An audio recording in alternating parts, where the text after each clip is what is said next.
ഛത്തീസ്ഗഡിൽ അറസ്റ്റിലായ മലയാളി കന്യാസ്ത്രീകളുടെ ജാമ്യാപേക്ഷയിൽ ഉത്തരവിന്ന്. ജാമ്യത്തിനായി ഉന്നയിച്ച വാദങ്ങളെ പ്രോസിക്യൂഷൻ പൂർണ്ണമായി ഖണ്ഡിച്ചിരുന്നില്ല. സാങ്കേതികമായി മാത്രമാണ് സർക്കാർ ജാമ്യ ഹർജിയെ എതിർത്തത്. കേസ് അന്വേഷണം പ്രാരംഭഘട്ടത്തിലാണെന്നും പ്രോസിക്യൂട്ടർ കോടതിയെ അറിയിച്ചിരുന്നു. മതപരിവർത്തനം, മനുഷ്യക്കടത്ത് എന്നീ കുറ്റങ്ങൾ ആരോപിച്ച് 9 ദിവസമായി കന്യാസ്ത്രീകൾ ജയിലിൽ തുടരുമ്പോഴാണ് ബിലാസ്പൂർ NIA കോടതി കന്യാസ്ത്രീകളുടെ ജാമ്യാപേക്ഷയിൽ ഇന്ന് ഉത്തരവ് പറയുക. വിവരങ്ങളുമായി ഛത്തീസ്ഗഡിൽ നിന്ന് S. ശ്രീകാന്ത് ഒപ്പം ചേരുന്നു. ശ്രീകാന്ത്, വല്ലാത്ത വിദ്വേഷ പ്രചാരണമാണ് ഇപ്പോഴും കേരളത്തിൽ സജീവമായി നിൽക്കുന്നത്. പക്ഷേ ഛത്തീസ്ഗഡിൽ കാര്യങ്ങൾ അങ്ങനെയല്ലെന്ന് കഴിഞ്ഞ ദിവസങ്ങളിലൊക്കെയും ശ്രീകാന്ത് പ്രേക്ഷകരിലേക്ക് എത്തിക്കാൻ ശ്രമിച്ചു. അത് വിജയിക്കുകയും ചെയ്തിട്ടുണ്ട്. ഇന്ന് ഒരു ദിവസം എത്ര കണ്ട് നിർണായകമാണ്? സർക്കാർ എടുത്ത നിലപാടുകൾ ഈ കന്യാസ്ത്രീകൾക്ക് അനുകൂലം തന്നെയാണ്. കാരണം ഇത്തരമൊരു കേസിൽ സർക്കാർ സ്വീകരിക്കേണ്ട കടുത്ത നടപടി ഈ കേസിൽ ഛത്തീസ്ഗഡ് സർക്കാർ സ്വീകരിച്ചിട്ടില്ല. കേസ് ഡയറി കോടതി പരിശോധിച്ച ശേഷം സ്വാഭാവികമായും അതിലുള്ള കാര്യങ്ങളടക്കം ഉയർത്തി ഈ ജാമ്യാപേക്ഷയെ ഖണ്ഡിക്കേണ്ടതായിരുന്നു സർക്കാർ. പക്ഷേ സർക്കാർ അത് ചെയ്തിട്ടില്ല. സർക്കാർ ആകെ പറഞ്ഞിട്ടുള്ള കാര്യം ഇതിൻ്റെ പ്രാരംഭ ഘട്ടത്തിലാണ് ഈ കേസ് എന്ന് മാത്രമാണ് കോടതി മുൻപാകെ ഇതുവരെയും ഛത്തീസ്ഗഡ് സർക്കാർ പറഞ്ഞിട്ടുള്ളത്. കഴിഞ്ഞ ദിവസം, അതായത് ഇന്നലെ രാത്രി, നമ്മുടെ കേരളത്തിലെ ചാനലുകളിലൊക്കെ തന്നെ വലിയ ചർച്ച നടക്കുന്നത് കണ്ടു. അമിത്ഷാ പറഞ്ഞിട്ടും ഛത്തീസ്ഗഡ് സർക്കാർ കേട്ടില്ല എന്ന തരത്തിൽ. ഒന്നാമത്തെ കാര്യം, അമിത്ഷാ പറഞ്ഞത് ഇവരെങ്ങനെ അറിഞ്ഞു എന്നുള്ള ചോദ്യം അവിടെ നിൽക്കുന്നു. രണ്ടാമത്തെ കാര്യം, ആ കോടതി മുറിയിൽ ഉണ്ടായിരുന്ന ആളുകൾക്ക് വളരെ കൃത്യമായി അറിയാം പ്രോസിക്യൂഷൻ എന്താണ് പറഞ്ഞത് എന്നുള്ളത്. പക്ഷേ കോടതി മുറിയിൽ ഉണ്ടായിരുന്നവരെക്കാൾ തിട്ടം ഈ കാര്യത്തിലുള്ളത് നമ്മുടെ കേരളത്തിലെ ചാനൽ മുറിയിലെ കോട്ടിട്ട ജഡ്ജിമാർക്കാണ് എന്നുള്ളത് തോന്നിപ്പോകുന്ന രീതിയിലായിരുന്നു ഇന്നലത്തെ അവരുടെയൊക്കെ തന്നെ പ്രതികരണം. ആ കോടതി മുറിയിൽ നിന്ന് ഞങ്ങൾ കേട്ടതാണ് എന്താണ് അവിടെ സംഭവിക്കുന്നത് എന്നുള്ളത്. കേരളത്തിൽ നിന്നും ഇവിടേക്ക് ഛത്തീസ്ഗഡിലേക്ക് ബിലാസ്പൂരിലേക്ക് അയച്ച മാധ്യമപ്രവർത്തകർ, ഇവരുടെയൊക്കെ തന്നെ മാധ്യമപ്രവർത്തകരുണ്ട്. അവരെല്ലാം കോടതി മുറിയിലുണ്ടായിരുന്നു. അവരെല്ലാം അത് കേട്ടതാണ്. അവരതെല്ലാം റിപ്പോർട്ട് ചെയ്യാൻ തയ്യാറായാണ് പുറത്തേക്ക് വന്നത്. പിന്നെ എന്താണ് ഈ സംഭവിക്കുന്നത് എന്നുള്ളതാണ് നമുക്ക് മനസ്സിലാകാത്തത്. കേരളത്തിൽ ഒരു വിഭാഗം മാധ്യമങ്ങൾ, ഒരു വിഭാഗം മതമേലധ്യക്ഷന്മാർ, അതിനെ മുതലെടുക്കാൻ കോൺഗ്രസിൻ്റെയും CPIM-ൻ്റെയും പ്രവർത്തകർ, നേതാക്കൾ, ഇവർ ചേർന്ന് ഈ വിഷയം വളരെ രൂക്ഷമാക്കുകയാണ്. ഈ രീതിയിലാണ് പോകുന്നതെങ്കിൽ ഛത്തീസ്ഗഡ് സർക്കാരിൻ്റെ ഭാഗത്തുനിന്നും ഇളവുകൾ പ്രതീക്ഷിക്കാൻ കഴിയില്ല. കാരണം അവരെ സംബന്ധിച്ച് ആത്യന്തികമായി അവരുടെ നിലനിൽപ്പ് കൂടിയാണ് അവർ നോക്കുന്നത്. പരമാവധി ഇളവ്, പരമാവധി ജാമ്യത്തിനുള്ള സൗകര്യം അവർ ചെയ്യുന്നുണ്ട്. കോടതി മുറിയിൽ ഒരൊറ്റ വരിയാണ് പ്രോസിക്യൂട്ടർ പറഞ്ഞത്. അതിനപ്പുറത്തേക്ക് അദ്ദേഹം ഒരു വാക്ക് പോലും പറഞ്ഞില്ല. ഇതിൽ റായ്പൂർ രൂപതയുടെ ഒരു പ്രതികരണം കഴിഞ്ഞ ദിവസം വന്നിരുന്നു. അതിൽ അവർ എടുത്തു പറയുന്നത് പ്രോസിക്യൂട്ടർ കോടതിയിൽ സ്വീകരിച്ച നിലപാട് അവർക്ക് സ്വീകാര്യമാണ് എന്നുള്ളതാണ്. മാത്രമല്ല, അത് ഏത് തരത്തിലായാലും ഈ ജാമ്യത്തിന് ഉതകുന്നതാണ് എന്നാണ് അവരുടെ ഒരു നിലപാടായി പുറത്തു വന്നത്. അതായത് ഇവിടുത്തുകാർക്ക് കാര്യങ്ങൾ വളരെ കൃത്യമായി മനസ്സിലാകുന്നുണ്ട്. ഇവിടുത്തെ ആളുകൾ അത് കൃത്യമായി ഫോളോ ചെയ്യുന്നുണ്ട്. ഇവിടെ കോടതി മുറിയിൽ സംഭവിക്കുന്നത് ഇവിടുത്തെ മാധ്യമപ്രവർത്തകർ മുഴുവൻ കേൾക്കുന്നതാണ്. കോടതി മുറിയിൽ കഴിഞ്ഞ ദിവസം റോജി എം ജോൺ പറയുന്നത് കേട്ടു. അതിശക്തമായി ഈ ജാമ്യാപേക്ഷയെ എതിർത്തു പ്രോസിക്യൂഷൻ എന്ന്.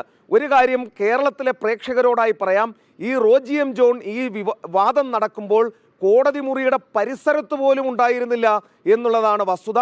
കേരളത്തിലെ പ്രേക്ഷകർ, കേരളത്തിലുള്ള ആളുകൾ, കേരളത്തിലെ ഈ മതമേലധ്യക്ഷന്മാർ, കേരളത്തിലെ മറ്റ് ന്യൂട്രലായി നിൽക്കുന്ന ആളുകൾ മനസ്സിലാക്കണം, ഇത് വളരെ ആസൂത്രിതമായി ഈ വിഷയത്തെ ഇവർ വളച്ചൊടിക്കുകയും ഈ കന്യാസ്ത്രീകളുടെ ജയിൽവാസം നീട്ടിക്കൊണ്ടുപോവുകയുമാണ്. അവരെ സംബന്ധിച്ചിടത്തോളം ഇത് രാഷ്ട്രീയ നേട്ടത്തിനുള്ള ഉപകരണമാണ്. ഈ റോജി എം ജോണൊന്നും ബിലാസ്പൂർ NIA കോടതിയുടെ 7 അയലത്തുണ്ടായിരുന്നില്ല എന്നുള്ളതാണ് വസ്തുത. ആ കോടതി മുറിക്കുള്ളിലേ അവരുണ്ടായിരുന്നില്ല എന്നുള്ളതാണ് വസ്തുത. അതിനുശേഷമാണ് ഇവരെല്ലാം അഭിപ്രായം പറയുന്നത്. എന്തായാലും അവർക്ക് ജാമ്യം കിട്ടട്ടെ, അവർ ജയിലിൽ നിന്നും പുറത്തേക്ക് വരാൻ സാഹചര്യമൊരുങ്ങട്ടെ. ഛത്തീസ്ഗഡ് സർക്കാർ അവർക്ക് ചെയ്യാൻ കഴിയുന്നതിൻ്റെ പരമാവധിയാണ് ചെയ്തിട്ടുള്ളത്. ഷോൺ ജോർജും അനൂപ് ആന്റണിയും ഒക്കെ തന്നെ ഇപ്പോഴും ഈ സ്ഥലത്തുണ്ട്. റായ്പൂർ അതിരൂപതയ്ക്ക് കാര്യം മനസ്സിലായിട്ടുണ്ട്. പക്ഷേ ഇനിയും കോൺഗ്രസിനായി ഇവിടെ നിൽക്കുന്ന സജീവ് ജോസഫ് MLA-ക്കും അതോടൊപ്പം തന്നെ ഈ റോജി എം ജോണിനുമാണ് കാര്യങ്ങൾ മനസ്സിലാകാത്തത്. അവർ വഴി മറ്റ് നേതാക്കൾക്കും ഇനിയും കത്തിയിട്ടില്ല എന്നാണ്, നേരം വെളുത്തിട്ടില്ല എന്നാണ് മനസ്സിലാകുന്നത്.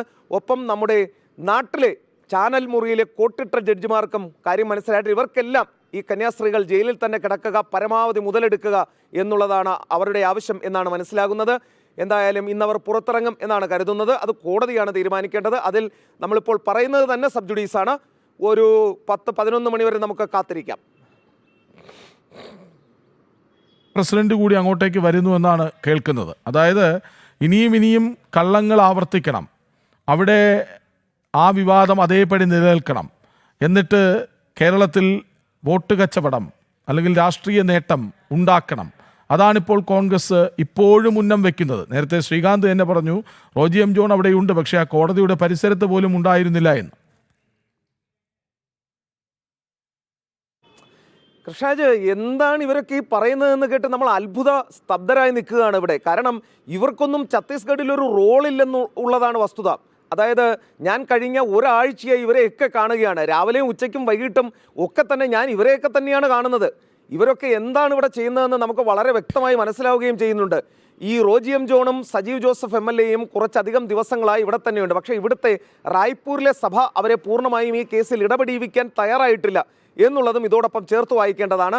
മാത്രമല്ല ഇതിൽ എടുത്തു പറയേണ്ട ഒരു കാര്യം, ഇന്നിപ്പോൾ സണ്ണി ജോസഫ് കൂടി ഇങ്ങോട്ടേക്ക് വരുന്നു എന്ന് പറയുന്നു. ഞാൻ ഒറ്റ കാര്യമാണ് ഇതിൽ ചോദിക്കുന്നത്. ഈ ദിവസം ഇന്നേ വരെ ഈ ഛത്തീസ്ഗഡിലെ കോൺഗ്രസിൻ്റെ ഭാഗത്തുനിന്നും ഒരു തരത്തിലുള്ള ഇടപെടലും ഈ കാര്യത്തിൽ ഉണ്ടായിട്ടില്ല എന്നുള്ളത് കൂടി ചേർത്ത് വായിക്കണം. അതിനിടയിലാണ് കേരളത്തിൽ നിന്നും കോൺഗ്രസ് നേതാക്കൾ ഇവിടേക്ക് വണ്ടി കയറിക്കൊണ്ടിരിക്കുന്നത്. ഒന്നാമത്തെ കാര്യം, ഛത്തീസ്ഗഡ് കോൺഗ്രസ് ഈ മതപരിവർത്തനത്തെ എതിർക്കില്ല, മതപരിവർത്തന നിരോധന നിയമത്തെ എതിർക്കില്ല. അവർ ഈ കന്യാസ്ത്രീകൾക്ക് ഒപ്പം പൂർണ്ണമായും അവർ നിൽക്കുകയുമില്ല. കാരണം അത് അവരുടെ നിലനിൽപ്പ് കൂടിയാണ്. അപ്പോഴാണ് ഇവരൊക്കെ തന്നെ ഇങ്ങോട്ടേക്ക് വരുന്നത്. ഈ പൊളിറ്റിക്കൽ പ്രഷർ അത് വരികയാണെങ്കിൽ ഛത്തീസ്ഗഡ് സർക്കാരിന് മാറി ചിന്തിക്കേണ്ടി വരും. കാരണം അവരെ സംബന്ധിച്ചിടത്തോളം കേരളത്തിലെ 2 കന്യാസ്ത്രീകളല്ല അവരുടെ വിഷയം. അവരെ സംബന്ധിച്ചിടത്തോളം ഛത്തീസ്ഗഡിലെ ആദിവാസി സമൂഹമാണ് അവരുടെ പ്രശ്നം. അവർക്ക് അവരുടെ ഭരണം മുന്നോട്ട് കൊണ്ടുപോകുന്നതാണ് പ്രശ്നം. കേരളത്തിലെ അനാവശ്യ വിവാദങ്ങൾ ഉണ്ടാക്കുന്ന മതമേലധ്യക്ഷന്മാർ പ്രാഥമികമായി ചെയ്യേണ്ടത് ഇതിൽ രാഷ്ട്രീയ മുതലെടുപ്പിന് ഇപ്പോൾ ഇറങ്ങിത്തിരിച്ചിരിക്കുന്ന ഈ കോൺഗ്രസിൻ്റേതും CPM-ൻ്റേതുമായ നേതാക്കളെ ജാമ്യം കിട്ടുന്നതുവരെയെങ്കിലും നിലയ്ക്ക് നിർത്തുക എന്നുള്ളതാണ്.